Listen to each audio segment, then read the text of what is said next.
Mengatakan orang yang mengaku Islam kemudian mati tidak pernah sholat, jangan disolati, jangan dibawa ke masjid.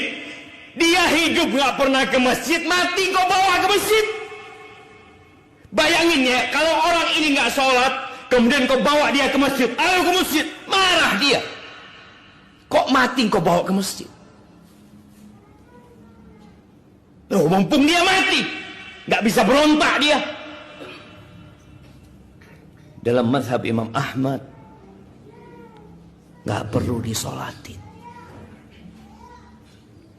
nggak perlu dimandikan, dikafani, bikinkan jurang dia, kuburkan di sana. Tanya Imam Ahmad.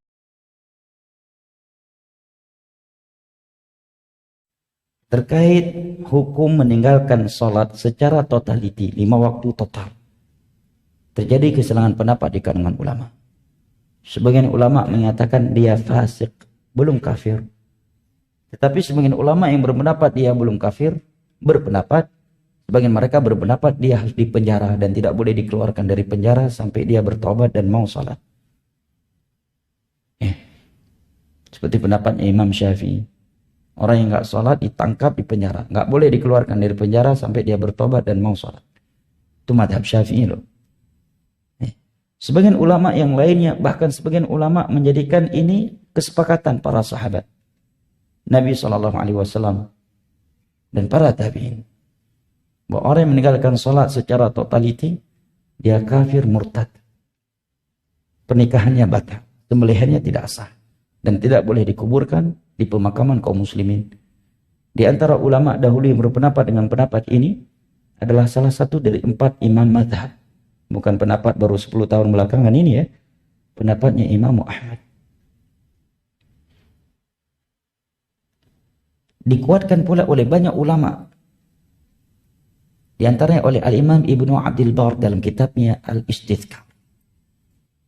Yang hidup di abad ke-4 Hijriah dari Maroko. Bukan dari Saudi. Dari Maroko beliau. Di abad ke-4 Hijriah hidupnya. Dan dikeluarkan oleh banyak ulama. Mereka berdalil dengan sekian ayat dari Al-Quran dan hadis. Adapun ayat Al-Quran Al-Karim, maka di antaranya Allah Jalla wa'ala berfirman, فَإِنْ تَعَبْ وَأَقَامُوا الصَّلَاةِ وَآتَوُوا الزَّكَاةِ فَإِخْوَانُكُمْ فِي الدِّينِ. Apabila mereka bertaubat, menegakkan salat dan menunaikan zakat, maka mereka saudara-saudara kalian seagama. Menunjukkan kalau belum, berarti bukan saudara agama. Tetapi dikeluarkan zakat dari ini karena ada dalil khusus yang menyebutkan bahwa orang yang meninggalkan zakat karena malas itu belum dikatakan kafir. Orang yang tidak sholat, selagi dia masih meyakini sholat itu wajib, maka dia adalah tetap sebagai seorang muslim yang beriman. Dia bermaksiat. Kalau mati, wajib bagi kita 4 hal, atas kita 4 hal, fardu kifayah: memandikan, mengkafani, menyolati, dan menguburnya. Jadi yang penting dia tidak pernah mengingkari kewajiban sholat, maka dia masih orang muslim. Kalau dia mengatakan, ngapain tidak sholat bu? Enggak, sholat enggak wajib, enggak mau, kafir murtad. Bangkainya pun boleh dikasihkan anjing kalau orang murtad. Tapi kalau orang meninggalkan sholat tapi masih meyakini sholat itu wajib, maka kita pun wajib mensolati. Bukan sekedar boleh atau tidak, wajib kita nyolati dia. Dan di masjid enggak apa-apa. Apalagi dosanya banyak, biar diampuni oleh Allah, kasihan dia. Karena mukmin.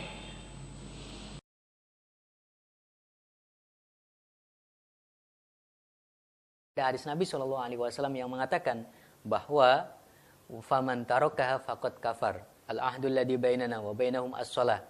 Ya, faman tarakaha faqad kafar, kata Nabi. Barang siapa yang meninggalkan salat, maka dia telah kafir. Dari hadis ini memang ada sebagian ulama, terutama yang paling banyak adalah di dalam madhab Hambali, dan juga ada ulama yang lain, dan ulama kontemporer Hanabilah banyak juga yang berpendapat demikian, sesuai dengan harfiahnya hadis tersebut, bahwa faman tarakaha faqad kafar. Orang yang meninggalkan sholat itu maka dia telah kafir. Maka ketika dihukumi kafir, selesai sudah. Orang non-muslim, orang kafir memang tidak boleh untuk disolati. Ini disepakati oleh para ulama. Kalau memang dia benar-benar non-muslim atau benar-benar dia kafir. Tetapi, apakah orang yang meninggalkan sholat ini kemudian dengan praktis, dengan sederhana, simple kita hukumi kafir begitu saja?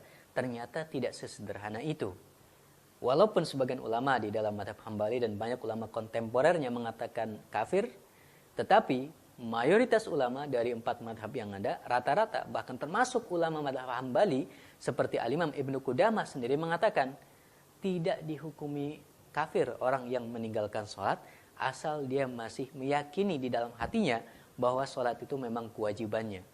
Dia meninggalkan sholat mungkin karena malas, mungkin karena dia tahu merasa bersalah, merasa berdosa, tapi berat sekali melaksanakan yang namanya sholat. Maka dalam kondisi seperti itu dia tetap tidak dihukumi sebagai kafir karena dia masih meyakini kewajiban tersebut. Dia masih mengimani kewajibannya, hanya saja dia tidak melaksanakannya karena malas atau beratnya menghadapi gangguan-gangguan setan misalnya dan seterusnya.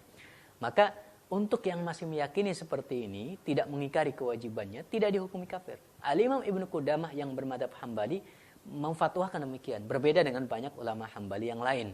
Itu. Nah, Imam Ibnu Qudamah bahkan memberikan satu argumentasi yang cukup banyak dari hadis-hadis Nabi SAW yang lain terkait dulu ada orang yang meninggalkan sholat boleh kemudian sembelihannya dimakan oleh kaum muslimin, kemudian dia dikuburkan di pemakaman kaum muslimin, disolati dan seterusnya. Itu sudah menjadi amalan tradisi kaum muslimin dari generasi ke generasi. Tidak ada yang kemudian orang yang katanya pernah meninggalkan sholat ditinggalkan begitu saja, tidak diurusi jenazahnya. Tetap diurusi dari yang namanya memandikan, mengkafani, termasuk mensolati jenazahnya. Walaupun dikenal sebagai orang yang meninggalkan